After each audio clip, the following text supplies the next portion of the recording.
But when we are focused and dedicated to earn the building of the akhirah, to earn that which is in paradise, we will achieve it, and it will come into our grave with us, and later on we will see it and we will live in it and we will be smiling. So Allah says at the end of the verses that I read, and I invite you to open that surah, Surah Al-Furqan, towards the end, and to read the verses known as the verses that explain who is the worshipper of the Most Merciful. And Allah says, أولئك يجزون الغرفة بما صبروا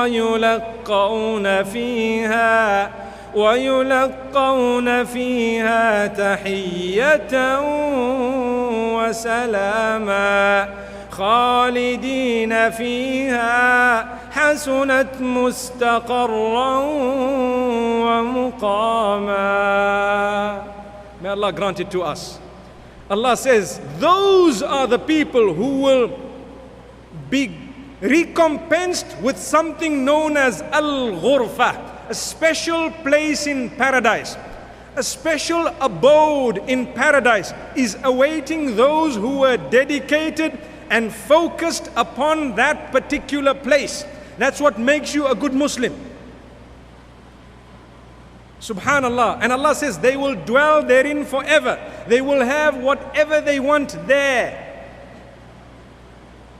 So you lead your life in a beautiful way, and you die in a beautiful way, and you are hoping for the Most Merciful to grant you from His mercy a beautiful abode. Allahu Akbar. Allah is most merciful.